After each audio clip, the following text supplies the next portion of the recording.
This is a tripod that I use. It's a Manfrotto 161MK2B. They call it the Super Professional Tripod, and it's I think for Manfrotto it's their tallest, heaviest geared center column tripod that they make. And so, having said that, this video may not be for everyone, and I'll get into the specifications in just a moment. But I like the fact that it's heavy, and that's because of the type of photography that I do. So I am an amateur. I use secondhand equipment such as this. I paid about $200 for it, and I do still life. That's what I like to shoot, as well as some portraits and some product photography.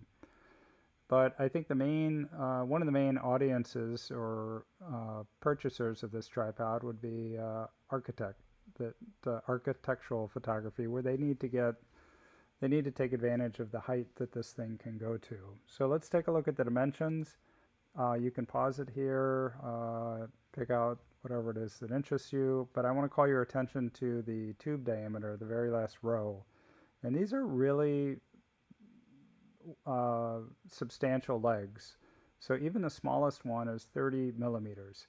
And that tube diameter is going to come into play with regards to how rigid and sturdy this thing is.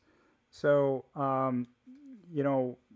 when I am setting up an image, I'm trying to get the composition locked down with my camera, and I use a tripod for that. The majority of the time that I'm working on an image, I'm making adjustments with lighting and flagging and shaping and all that kind of stuff. So once I get the composition that I want a tripod that's going to stay in place. Sometimes I bump into the tripod, and with this one I really don't need to worry about it. We're going to talk about, I'm going to talk about three different ways that you can raise or lower the tripod. The first way is through the geared center column, which you can see here. And it's pretty simple. You crank it, it goes up, reverse crank it, it goes down, and you can lock it off. Because this tripod is 17 pounds and is as big as it is, using a center column is not who cares? It's very solid. And what I do is I get the legs to the approximate height that I want, usually a little bit lower. And from there, I will be raising the center column to get the angle that I'm interested in. So that's actually the last thing that I adjust, is the center column typically.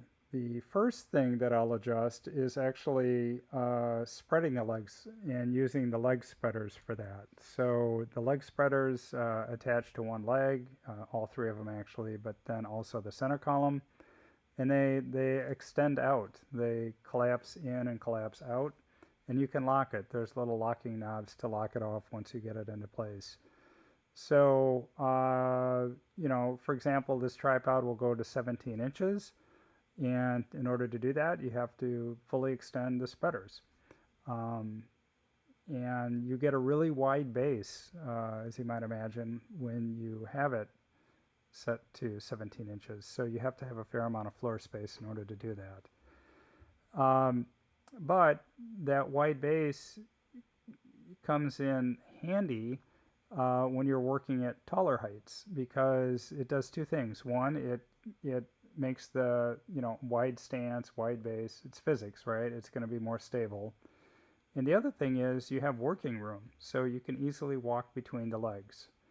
And while we're talking about that, if you extend the legs all the way to the maximum height, 100 inches or whatever, and try to do a flat lay, so food photographers sometimes do overhead flat lay shots.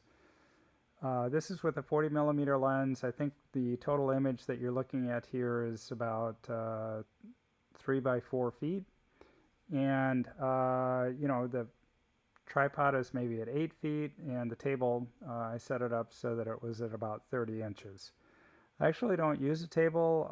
This is a top from a table, and I just use apple boxes to raise or lower it to whatever height I want to work at. But the other way you're going to adjust it is with, especially if you want it to go really high, is with the leg locks. And these may not look like a leg lock that you've seen on a tripod. So sometimes there's the column. You twist a collar on the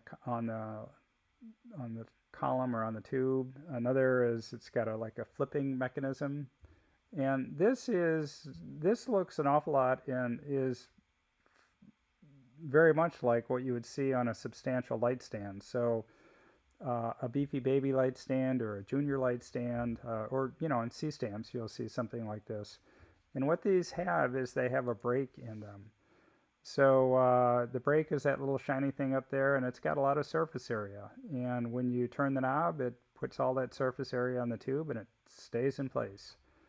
So the collar, for reference, is about 3.5 inches long. So it's big. The collar's made out of metal. You take it apart. Another feature of this tripod is it's easy to take apart. I mean, the part that would be the hardest is the geared center column, but you can find a video on that if you need to make adjustments.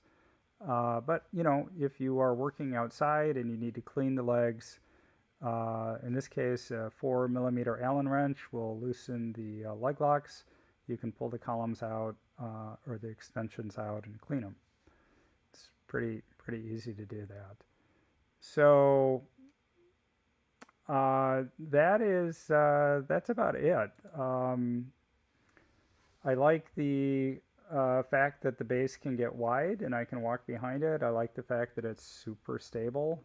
Even at the top, let me see if I can find this.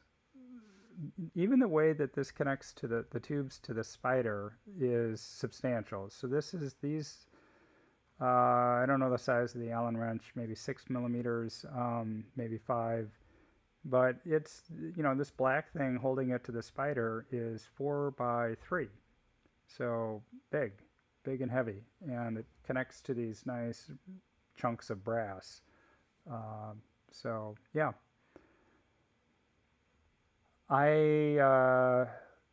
My hope is that I am not going to be buying any more tripods. I've used a lot. I've used a lot of the big ones, a lot of the older big ones from Gitzo. I think it's their Series 10. Slick has one which I liked. It's called the Professional. And there's a smaller version of this tripod, which I did a video on earlier.